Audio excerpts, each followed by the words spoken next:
तवज्जो मेरी तरफ रहे हजरात, तवज्जो मेरी तरफ। अल्लाह खालिक कायनात ने हमारी जिनसी ख्वाहिश को भी पूरा करने के लिए हमारे लिए एक दायरा कार मुतय्यन कर दिया है।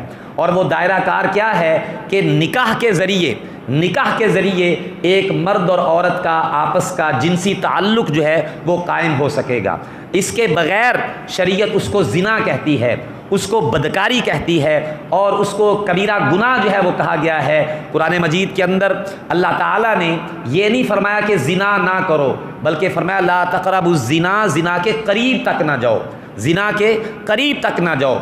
और शरीयत के अंदर एक दायरा कार मुतय्यन कर दिया गया, हलाल हराम के रिश्तों का तयन कर दिया गया कि फ़लाँ औरत के साथ एक मर्द का निकाह हो सकता है, फ़लाँ औरतों के साथ किसी मर्द का निकाह कभी भी नहीं हो सकता।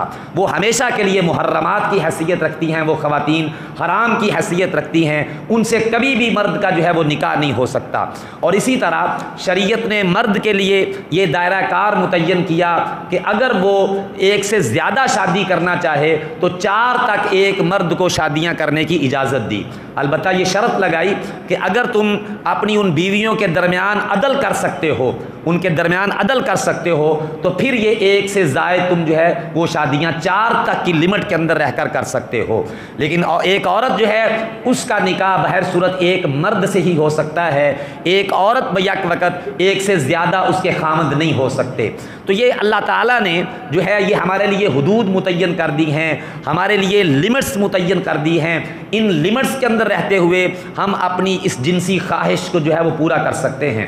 यहाँ मैं बताता चलूँ कि निकाह के हवाले से आम तौर पर यह समझा जाता है कि निकाह करना सुन्नत है, और शादी कार्ड के ऊपर लिखा होता है कि जी रसूलुल्लाह सल्लल्लाहु अलैहि वसल्लम ने फरमाया निकाह करना मेरी सुन्नत है, जो मेरी सुन्नत से मुंह मोड़े उसका मेरे साथ कोई ताल्लुक़ नहीं। तो सुन्नत के लफ्ज़ से लोगों को मुगालता है, लोग समझते हैं कि शायद ये कोई फ़र्ज़ दर्जे की चीज़ नहीं, बल्कि ये जो है फ़र्ज़ से कम दर्जे की चीज़ जिसको सुन्नत कहते हैं कि वो फ़र्ज़ से निचले दर्जे में होती है। लिहाजा निकाह करना सिर्फ़ सुन्नत है, फ़र्ज़ नहीं।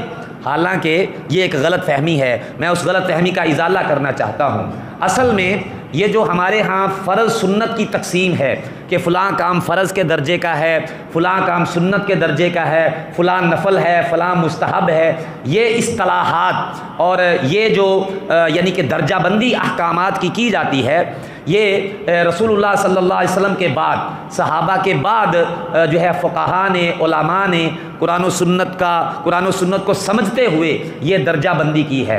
ये दर्जाबंदी क्यों गलत नहीं है, मैं इसकी तरदीद नहीं कर रहा। वाक़अतन इस्लाम के बाज़ अहकाम वो फ़र्ज़ के दर्जे के हैं, बाज़ नफ़ल के दर्जे के हैं कि अगर उनको किसी वक़्त ना भी किया जाए तो गुजारा हो सकता है, लेकिन फ़र्ज़ को किए बगैर कोई चारा नहीं। अच्छा, ये जो निकाह के हवाले से बात है मैं उसकी वजाहत कर रहा हूँ कि असल में जब रसूलुल्लाह सल्लल्लाहु अलैहि वसल्लम ने ये अल्फाज इस्तेमाल किए थे अन्निकाहु सुन्नती फमन रग़िब अन सुन्नती फ़लैसा मिन्नी औ कमा क़ाल नबी सल्लल्लाहु अलैहि वसल्लम, तो आपने ये लफ़्ज़ इस्तेमाल किए थे कि निकाह मेरी सुन्नत है। वहाँ सुन्नत का मतलब वो नहीं था जो आज उम्मत की अक्सरियत समझती है। असल मतलब इसका लफ्ज़ी माना है, और वो मतलब ये है कि अल्लाह के रसूल सल्लल्लाहु अलैहि वसल्लम फरमा रहे हैं कि निकाह करना, शादी करना ये मेरा तरीक़ा है, और जो मेरे तरीक़े से मुंह मोड़ेगा बिला वजह, बग़ैर किसी सबब के, अगर कोई कहे जी मैंने शादी के बग़ैर ही ज़िंदगी गुजारनी है, हालांकि उसके अंदर जिनसी ख्वाहिश मौजूद है और इस्तिताअत मौजूद है, माली इस्तिताअत मौजूद है, और तो इसके बावजूद और उसके लिए ज़ना में पड़ने का ख़दशा भी है, ज़ना में वाक़या होने का ख़तरा भी है, तो ऐसा शख्स अगर निकाह नहीं करता तो वो अल्लाह और उसके रसूल के अहकामात की खिलाफ वर्जी कर रहा है।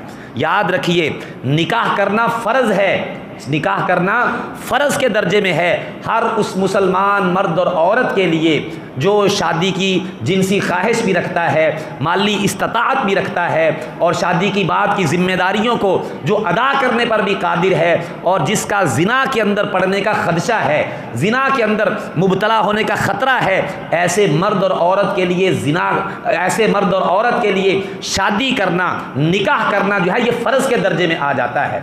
अल्लाह के रसूल सल्लल्लाहु अलैहि वसल्लम के 3 सहाबा का वो वाक़या ज़रा अपने जहन में ताज़ा कर लें। जब 3 सहाबा माँ जी सैयदा आयशा सिद्दीक़ा रज़ी अल्लाह ताला अन्हा के पास आए और उनमें से एक ने कहा कि मैं हमेशा सारी रात इबादत करता रहूँगा, कभी रात को सोऊंगा नहीं, दिन के वक़्त भी इबादत, रात के वक़्त भी इबादत। और एक ने कह दिया कि मैं जो है हमेशा रोज़ा ही रखता रहूँगा, कभी रोज़ा तर्क नहीं करूँगा। तीसरे ने कहा कि मैं कभी शादी नहीं करूँगा, इसलिए कि शादी होने से बच्चे पैदा होंगे और उसके नतीजे में जो है मुझे उनके पेट पालने के लिए मेहनत मशक्क़त उठाना पड़ेगी, रोज़ी कमाना पड़ेगी, उससे मेरी इबादत में फ़र्क आएगा। लिहाजा ना मैं शादी करूं, ना मैं इस झंझट में पड़ूं, ना मेरी इबादत के अंदर खलल आए। लिहाजा उस सहाबी ने इस ख्वाहिश का इजहार किया कि ज़िंदगी भर हमेशा इबादत करने की गरज से मैं कभी शादी नहीं करूँगा। ये उन्होंने अपने जज्बात का इजहार किया और वो ये इन जज्बात का इजहार करके चले गए। मानी सैयदा आयशा सिद्दीक़ा रज़ियल्लाहु ताला अन्हा ने रसूलुल्लाह सल्लल्लाहु अलैहि वसल्लम को उन 3 सहाबा की जो है इन तमन्नाओं का जिक्र किया, इन ख्वाहिशात का जिक्र किया कि उन्होंने अपने इन जज्बात का इजहार किया है। तो आप अलैहिस्सलातु वस्सलाम ने सहाबा को जमा करके ये बात इरशाद फरमाई, फरमाया मैं रात को सोता भी हूँ, आराम भी करता हूँ, और मैं रात को इबादत भी करता हूँ, मैं रोज़ा रखता भी हूँ, कभी रोज़ा तर्क भी कर देता हूँ। और फरमाया इसी तरह मैंने शादियाँ भी की हैं। उस मौके पर आप अलैहिस्सलाम ने फरमाया था कि ये निकाह करना मेरा तरीका है, जो मेरे तरीके से बगावत करेगा, मेरे तरीके को तर्क करेगा, आपने फरमाया उसका मेरे साथ कोई ताल्लुक़ नहीं। ये हजरात समझिए, ज़रा इस बात को अच्छी तरह नोट कीजिए कि इस्लाम के अलावा ईसाई मज़हब के अंदर हज़रत ईसा अलैहिस्सलाम ने नहीं कहा था, ये बात हज़रत ईसा अलैहिस्सलाम ने नहीं कही थी, बल्कि उनके पोप पादरियों ने अपने ईसाई अवाम को ये फतवा दिया कि अगर रब को राज़ी करना है तो शादी ब्याह ना की जाए। अगर शादी की है अपनी बीवी को छोड़ छाड़ के जंगलों में चले जाएं, सहराओं में चले जाएं, वहाँ जाके अलहदगी में जाके इबादत करें और रब को मनाएं। शादी करने से इबादत के अंदर खलल आता है। उनके पोप पादरियों ने इस तरह के फतवे दिए और शादी ब्याह के रास्ते को, नबवी रास्ते को, अंबिया के रास्ते को तर्क कर दिया। उसका नतीजा क्या हुआ? तारीख ये बताती है ईसाइयों के पादरी जो है वो पहले जंगलों में निकले और जो है वहाँ जाके अलग थलग होके इबादत करने लगे। फिर ईसाई औरतें भी निकली और वो भी जंगलों में गई, सहराओं में जाके उन्होंने भी इबादत करने की कोशिश की। लेकिन इंसान जब अपनी फितरत के ख़िलाफ़ बगावत करे तो फिर वो बगावत में कामयाब नहीं हो सकता। इसलिए कि इंसान की फितरत के अंदर जिनसी ख्वाहिश रब ने रखी है, वही पादरी मर्द और औरतें जो इबादत के लिए जंगलों और सहराओं में गए थे, फिर वहाँ जाके वो ज़नाकारी और बदकारी की गलाज़त के अंदर गंदे होते हैं। जब निकाह के रास्ते को छोड़ा, जायज़ रास्ता था जो निकाह का, उस जायज़ रास्ते को तर्क किया तो बिल आखिर ज़नाकारी और बदकारी के अंदर जो है मुलव्वस हुए। हज़रात, ये हमारा दीन इस्लाम है, ये हमारे दीन इस्लाम की बड़ी खूबसूरत तालीमात में से है।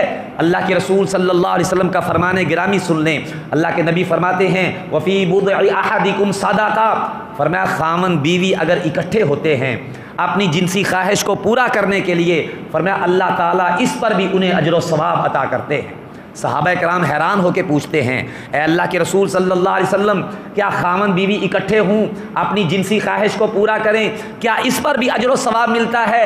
हैरान होकर पूछा। अल्लाह के रसूल सल्लल्लाहु अलैहि वसल्लम ने फरमाया, मेरे सहाबा ये बताओ, अगर कोई मर्द और औरत जिना करें, बदकारी करें, नाजायज़ रास्ता इख्तियार करें तो क्या उस पर गुनाह नहीं मिलेगा? कहा जी हाँ, गुनाह मिलेगा। फरमाया इसी तरह अगर कोई जायज़ रास्ते से, निकाह के रास्ते से अपनी जिनसी ख्वाहिश को पूरा करता है तो अल्लाह ताला इस पर भी अजर अता करते हैं। अगर शादी करने वाले की नीयत ये हो कि मैं ज़नाकारी और बदकारी से बच जाऊं और मैं पाक दामनी का वसफ़ जो है मेरा बरकरार रहे, ज़नाकारी और बदकारी से मैं बच जाऊं, अगर शादी करने वाले मर्द और औरत की सोच ये है कि अल्लाह ताला मुझे औलाद की नेमत से नवाजे, मैं औलाद की अच्छी तरबियत करूँगा, मैं अपनी औलाद को कुरान का हाफिज़ और कारी बनाऊँगा, आलिम दीन बनाऊँगा, ताकि मेरी औलाद कल को मेरे लिए सदका जारिया बन जाए, इस नीयत से निकाह करने वाला, शादी करने वाला, उसके लिए ये शादी का अमल भी अजर व सवाब का ज़रिया बन जाता है, उसके लिए अजर व सवाब का ज़रिया बन जाता है। और ये शादी करना कितना ज़रूरी है, तो जो फरमाइए, हज़रत उमर फ़ारूक रज़ी अल्लाह ताला अन्हु फरमाते हैं, लोगों जब तुम्हारे बच्चे जवान हो जाएं, तुम्हारी बच्चियां जवान हो जाएं, तो उनकी शादी में देर ना करो, उनकी शादी में जल्दी करो, ताकि ऐसा ना हो कि वो किसी गुनाह के अंदर मुलव्वस हो जाएं, ज़िनाकारी और बदकारी कर बैठें और फिर उस गुनाह के अंदर तुम वालिदैन भी शरीक करार दे दिए जाओ कि तुमने वालिदैन होने के नाते अपनी ज़िम्मेदारी क्यों नहीं अदा की, अपने बच्चों की शादी क्यों नहीं जल्दी की? फरमाया उनके गुनाह का बोझ तुम्हारे ऊपर ना कहीं आ जाए, इसलिए बच्चे जब जवान हो जाएं, बच्चियां जब जवान हो जाएं, तो फिर उनकी शादी में ताख़ीर ना करो, उनकी शादी में जल्दी करो।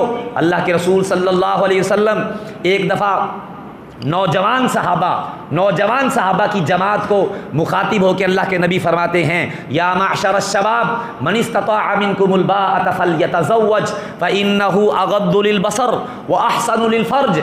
फरमाया नौजवानों की जमात, जो तुम में से शादी की ताकत रखता है, शादी के अखराजात की और दीगर जिम्मेदारियां अदा करने की ताकत रखता है, फरमाया उसे शादी करनी चाहिए, क्योंकि शादी करने की बरकत से फरमाया तुम्हारी नज़रें महफूज हो जाएंगी, तुम अपनी नज़रों का गलत इस्तेमाल नहीं करोगे, ज़नाकारी और बदकारी से बच जाओगे। अल्लाह के रसूल सल्लल्लाहु अलैहि वसल्लम ने बाकायदा नौजवानों को जमा करके उन्हें शादी करने की तरगीब दी। और ये शादी करना इस्लाम के अंदर कितनी इसकी तरगीब है, कुरान करीम की जो आयत मैंने अभी पढ़ी सूरतुन नूर के हवाले से, उसमें भी अल्लाह ताला ने इस बात का हुक्म दिया कि जो तुम में से बेनिकाहे हैं मर्द और औरतें, उनके निकाह कर दो। आज वालिदैन बहुत सारे अपने बच्चों की शादी नहीं करते। उसकी एक वजह अपने बेटे की शादी ना करने की एक वजह कि अभी बेटा कमाऊ नहीं है। जब ये कोई कमाने के काबिल होगा, जब ये कोई इसको अच्छी जॉब मिल जाएगी, जब ये कोई कारोबार के अंदर कामयाब हो जाएगा, तो फिर इसकी हम शादी करेंगे। कुरान करीम की ये आयत जिसमें अल्लाह ताला ने निकाह करने का हुक्म दिया, उस आयत में अल्लाह फरमाते हैं इन यकूनु फुकरा युगनिहिमुल्लाहु मिन फज़ली। फरमाया अगर वो शादी करने वाले वो फ़कीर हैं, तंग दस्त हैं, फरमाया अल्लाह ताला उन्हें गनी कर देगा, अल्लाह ताला उनकी मदद करेगा। और बाकायदा हदीस पाक के अंदर आता है, अल्लाह के रसूल सल्लल्लाहु अलैहि वसल्लम इरशाद फरमाते हैं, 3 बंदों की मदद करना अल्लाह ताला ने उसकी ज़मानत ले ली है। अल्लाह ताला गारंटी देते हैं कि मैं उन 3 बंदों की ज़रूर मदद करूँगा। उनमें फरमाया एक वो शख्स है अन्नाकिह अल्लज़ी युरीदुल अफ़ाफ़, निकाह करने वाला जिसकी सोच ये है कि मैं निकाह कर लूँ, शादी कर लूँ, ताकि ज़नाकारी और बदकारी से मैं महफूज हो जाऊँ। ज़नाकारी और बदकारी से बचने के लिए जो निकाह करता है, फरमाया अल्लाह ताला उसकी ज़रूर मदद करते हैं। अपने ईमान को मजबूत करें, अपने यकीन को मजबूत करें। आज वालिदैन की सोच जो है, एक तो इस हवाले से अपने बच्चियों की शादियां लेट कर रहे हैं, ताख़ीर के साथ शादियां की जा रही हैं। मेरे भाइयों, मेरी पैगाम देना चाहता हूं, मोबाइल, कंप्यूटर, इंटरनेट का दौर है और आज राबते बड़े आसान हो चुके हैं। अल्लाह के रसूल सल्लल्लाहु अलैहि वसल्लम ने कुर्बे क़यामत के हालात के हवाले से जो ये बात इरशाद फरमाई थी कि यकसुरुज़्ज़िना, कुर्बे क़यामत फरमाया था कि ज़िना बहुत ज़्यादा हो जाएगा, ज़नाकारी और बदकारी बहुत ज़्यादा हो जाएगी। और उसके साथ साथ आप अलैहिस्सलातु वस्सलाम ने यह फरमाया था, लम तबहरिल फ़ाहिशतु फ़ी क़ौमिन क़त्तु हत्ता युअलिनू बिहा इल्ला फ़शा फ़ीहिमुत ताऊन वल औजा अल्लती लम तकुन मदत फ़ी अस्लाफ़िहिम अल्लज़ीना मज़ौ। फरमाया कि जब फ़हाशी और उरियानी, ज़नाकारी और बदकारी, बेहयाई का एक सैलाब आ जाएगा मुआशरे के अंदर, और डांस, गाना बजाना और मर्द व ज़न के आज़ादाना इख्तिलात, आज़ादाना मेल जोल, और जब ये चीज़ें आम हो जाएंगी, तो आप अलैहिस्सलाम ने फरमाया था फिर उस मुआशरे के अंदर अल्लाह ताला तरह तरह की नई बीमारियां मुसल्लत कर देते हैं, नई बीमारियां मुसल्लत कर देते हैं। कहीं एड्स की बीमारी, कहीं डेंगू वायरस की सूरत में, कहीं कांगू वायरस की सूरत में, कहीं दीगर बीमारियां। ये बीमारियों के पीछे अल्लाह के रसूल सल्लल्लाहु अलैहि वसल्लम की बताई हुई इस हदीस के मुताबिक, आपकी पेशीन गोई के मुताबिक, जब किसी मुआशरे के अंदर ज़नाकारी, बदकारी, बेहयाई बहुत आम होती चली जाए, तो फिर उस मुआशरे को अल्लाह के नबी फरमाते हैं कि अल्लाह ताला उनको नई नई बीमारियां उस मुआशरे के अंदर मुसल्लत कर देते हैं। और याद रखें, जिस मुआशरे के अंदर ज़नाकारी और बदकारी बहुत ज़्यादा होती चली जाए, उस मुआशरे के अंदर फिर कत्लो गारत का बाज़ार भी गर्म हो जाता है। फिर लोग वहाँ कत्ल होते हैं, इसलिए कि गैरत में आकर लोग कत्ल करते हैं। फिर जब कोई ऐसी अपनी माँ, बहन, बेटी के हवाले से कोई ऐसी बात देखते हैं, तो फिर उनकी गैरत कभी जागती है और ऐसे मर्दों को, जानियों, बदकारों को वो कत्ल तक जो है वो करने के लिए तैयार हो जाते हैं गैरत में आकर। याद रखिए, जिस मुआशरे के अंदर ज़नाकारी और बदकारी फैले, वहाँ बीमारियाँ भी आएंगी, वहाँ कत्लो गारत का बाज़ार भी जो है गर्म हो जाता है। इसलिए मैं आप हज़रात को ख़बरदार कर रहा हूँ कि इस्लाम की तालीमात को अपनाइए। आपके बच्चियाँ अगर जवान हो चुके हैं तो उनकी शादी ब्याह में ज़्यादा ताख़ीर से काम ना लें। ये मौजूदा जो मोबाइल कल्चर है इसकी वजह से बड़ी ख़राबियाँ जो है वो सामने आ रही हैं। हमारी छोटी उम्र के बच्चे 14-15 साल की उम्र के बच्चे, उनके हाथों में ये टच मोबाइल है और उसकी ख़राबियाँ इस वक्त मुआशरे के अंदर बढ़ती चली जा रही हैं। कबल इसके कि हालात मज़ीद संगीन हो जाएं, कबल इसके कि हालात मज़ीद ख़तरनाक से ख़तरनाक होते चले जाएं और हमारी इज़्ज़तों की नीलामी हो जाए। ऐसे हालात के आने से पहले पहले अपनी ज़िम्मेदारियों को समझें। आज वालिदैन अपनी बेटियों की तालीम के ऊपर एक लंबा अरसा जो है गुजार देते हैं, फिर रिश्ते की तलाश में एक लंबा टाइम जो है गुजार देते हैं और आके हमसे कहते हैं कि जनाब कोई वजीफ़ा बताएं, कोई दुआ कर दें, हमें कोई वजीफ़ा बताएं, बच्चों बच्चियों की शादियां नहीं हो रही। भाई आपने पहले उनकी तालीम के ऊपर इतना टाइम क्यों लगाया?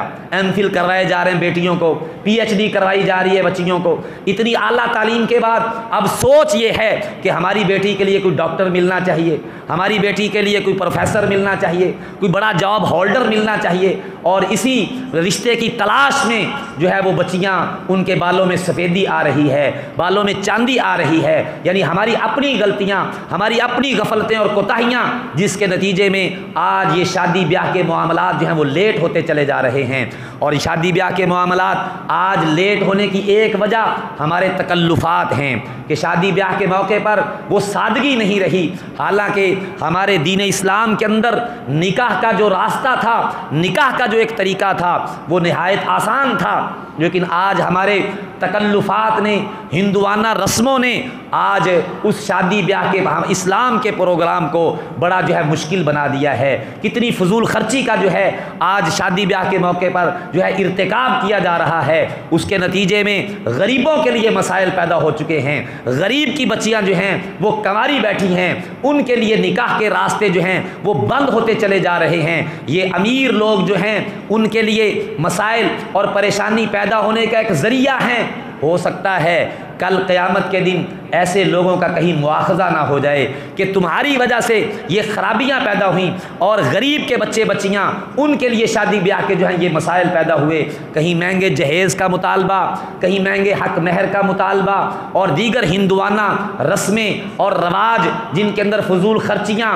आज कितनी रस्में हैं, अगर मैं एक एक रस्म का नाम लूँ तो मेरे ख़्याल में कम से कम 1 घंटा मुझे दरकार है अगर वो रस्में जो है मैं आज बयान करूं। लेकिन मैं कहना ये चाहता हूं कि इस्लाम के अंदर निकाह का रास्ता बड़ा आसान रास्ता है। सबसे पहली बात कि निकाह के लिए शरीयत में बुनियादी बात इजाबो कबूल की है कि इजाबो कबूल एक बुनियादी चीज़ है। लड़के और लड़की का जो है आपस की रजामंदी और लड़की का निकाह के मौके पर वली की मौजूदगी, सरपरस्त की मौजूदगी और जो है हक महर का तयन, ये इस्लाम की बुनियादी जो है तालीमात थी। और जो है हक महर के हवाले से,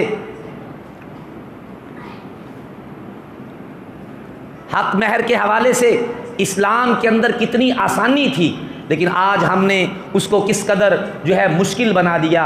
अल्लाह के रसूल सल्लल्लाहु अलैहि वसल्लम तशरीफ़ फरमा हैं, आपकी मौजूदगी में एक खातून आती है और आके अल्लाह के रसूल सल्लल्लाहु अलैहि वसल्लम को ये ऑफ़र करती है कि अल्लाह के रसूल सल्लल्लाहु अलैहि वसल्लम अगर आप मेरे साथ निकाह करना चाहें तो आप मेरे साथ निकाह कर सकते हैं। उस खातून ने ये पेशकश की, अल्लाह के रसूल सल्लल्लाहु अलैहि वसल्लम ने उसके सरापे पर नज़र डाली और आप अलैहिस्सलाम खामोश हो गए।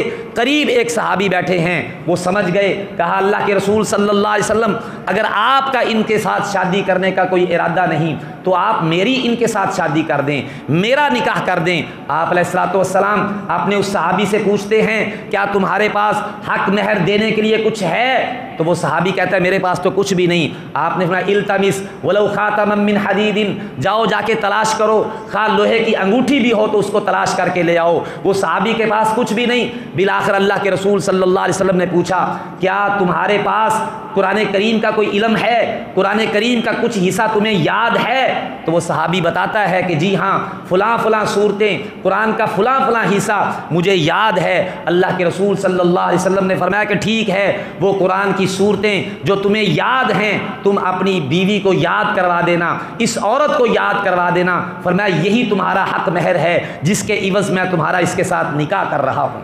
आप अंदाज़ा करें, ना कोई बारात, ना कोई जहेज़, ना कोई लोगों का इकट्ठ, एक ही मजलिस के अंदर वो औरत आती है और अल्लाह के रसूल सल्लल्लाहु अलैहि वसल्लम उसी मजलिस के अंदर जो है उसका निकाह कर देते हैं। तो हमारे दीन इस्लाम के अंदर निकाह का रास्ता बड़ा आसान रास्ता था, निकाह का तरीका बड़ा आसान तरीका था। लेकिन आज हमारे इन तकल्लुफ़ात ने, आज इन हिंदुआना रसूमात ने, आज दीन इस्लाम के इस तरीके को, इस निकाह के रास्ते को अपनाना हमारे लिए कितना मुश्किल और कितना जो है पेचीदा बना दिया है। हज़रात गिरामी, आइए इस्लाम की सादा तालीमात को अपनाएं, सादा तालीमात को अपनाएं। और जिस तरह मैंने शुरू में अर्ज़ किया कि अपने बच्चे बच्चियों के जवान होने पर शादी के मामले को लेट ना करें, इसके अंदर ताख़ीर नहीं होनी चाहिए, बल्कि जल्द अज जल्द इन फ़राइज़ को जो है वो अदा करना चाहिए। एक सहाबी कहते हैं अगर मुझे पता चल जाए कि मेरी ज़िंदगी के 8-10 दिन सिर्फ बाकी हैं, पता चल जाए कि सिर्फ 8-10 दिन बाकी हैं, और दूसरी तरफ मुझे ज़िना में पड़ने का ख़तरा हो कि कहीं मैं बदकारी के अंदर मुलव्वस ना हो जाऊं, तो कहते हैं मैं फ़ौरी तौर पर निकाह का रास्ता इख्तियार करूंगा, फ़ौरी तौर पर शादी कर लूँगा, खा मेरी ज़िंदगी के 8-10 दिन भी क्यों नहीं बाकी हैं। हज़रात गिरामी, खलीफा उमर फ़ारूक रज़ी अल्लाह ताला अन्हु के 2 बातें सुनाकर अपनी बात को ख़त्म करता हूँ कि मुआशरे को ज़िनाकारी और बदकारी से बचाने के लिए हज़रत उमर फ़ारूक रज़ी अल्लाह ताला अन्हु को कितनी फ़िक्र लगी हुई थी, कितनी फ़िक्र थी। और इस हवाले से खलीफा वक्त ने किस कदर अपनी ज़िम्मेदारी का जो है एक सबूत पेश किया। हज़रत उमर फ़ारूक रज़ी अल्लाह अन्हु मदीना की गलियों में गश्त कर रहे हैं, चक्कर लगा रहे हैं। मदीना की गलियों में चक्कर लगाते हुए एक घर से आवाज़ आती है, एक खातून जो है अरबी के अंदर अशआर पढ़ रही है। उन अशआर का मतलब ये है कि आज मेरा खामंद मेरे पास मौजूद नहीं, और आज उसकी याद में मुझे नींद नहीं आ रही, अपनी बेकरारी और बेचैनी का जो है वो इजहार करती है। और साथ वो अल्लाह की नेक सीरत बंदी ये कहती है, अगर अल्लाह की सज़ा का डर ना होता तो आज मैं किसी नौजवान को अपने घर बुलाती और उसके साथ ज़नाकारी और बदकारी कर लेती, लेकिन ये अल्लाह का डर है, ये अल्लाह का खौफ है जो मेरे लिए माने है और रुकावट है, और मैंने अपने आप को जो है कंट्रोल किया हुआ है। खलीफा वक्त हज़रत उमर फ़ारूक रज़ी अल्लाह अन्हु जब उन्होंने इस औरत के इन जज्बात को सुना और ये जो है अशआर सुने, तो हज़रत उमर फ़ारूक परेशान हो गए। उसके घर को निशान लगाया और सुबह पता किया कि ये औरत कौन है, इसका खामंद कौन है, उसके बारे में सारी मालूमात ली। मालूम ये हुआ कि उस नेक सीरत बंदी का, अल्लाह की उस नेक सीरत बंदी का खामंद जो है वो मैदान जंग में जिहाद पर गया हुआ है। हज़रत उमर फ़ारूक रज़ी अल्लाह ताला अन्हो को जब ये बात समझ आई कि काफ़ी अरसा हो चुका इसका खामन जिहाद पर गया है, पीछे उसकी बीवी जो है उसकी याद में बेकरार और बेचैन हो चुकी है, हज़रत उमर फ़ारूक रज़ी अल्लाह ताला अन्हो ने इस सूरत हाल की नज़ाकत को समझा और फ़ौरी तौर पर मशवरा किया। हत्ता के रिवायात में आता है अपनी बेटी सैयदा हफ्सा से मशवरा किया। उम्मुल मोमिनीन हज़रत हफ्सा रज़ी अल्लाह ताला अन्हा जो रसूलुल्लाह सल्लल्लाहु अलैहि वसल्लम की अहलिया मोहतरमा हैं, हमारी माँ हैं, उनसे भी पूछा कि एक औरत कितना अरसा खामन के बग़ैर जो है वक़्त गुजार सकती है। तो बिल आखिर मुशावरत के बाद हज़रत उमर फ़ारूक रज़ी अल्लाह ताला अन्हु ने बाकायदा ये कानून जारी कर दिया और ऐलान कर दिया कि कोई भी मुजाहिद जो जिहाद के लिए गया हुआ है 4 महीने के बाद वापस अपने घर आए और अपने बीवी बच्चों से मिलकर फिर वापस चला जाए। ये हज़रत उमर फ़ारूक रज़ी अल्लाह ताला अन्हु ने फ़ौरी तौर पर इस फ़ैसले को नाफिज़ किया। वजह यही थी कि मुआशरे को ज़नाकारी और बदकारी से महफूज किया जाए, बेरार रवी से मुआशरे को महफूज किया जाए। और हज़रत उमर फ़ारूक का ये फ़ैसला, इसकी तायीद कुरान करीम से भी होती है। कुरान करीम के अंदर अल्लाह ताला ने ये बात इरशाद फरमाई कि अगर कोई खामंद अपनी बीवी से नाराज़ हो जाए तो ज़्यादा से ज़्यादा 4 महीने वो नाराज़ हो सकता है। लिल्लज़ीना युअलूना मिन निसाइहिम तरब्बुसु अर्बअति अशहुर, फरमाया अगर कोई कसम खा ले, बीवी से कता ताल्लुकी की, कता कलामी की, नाराज़ होने का फ़ैसला कर ले, तो उसकी ज़्यादा से ज़्यादा लिमिट 4 महीने है। 4 महीने के बाद वो अपनी बीवी को बतौर बीवी अच्छे तरीके से बहाल करे या उसे तलाक दे के फारिग करे।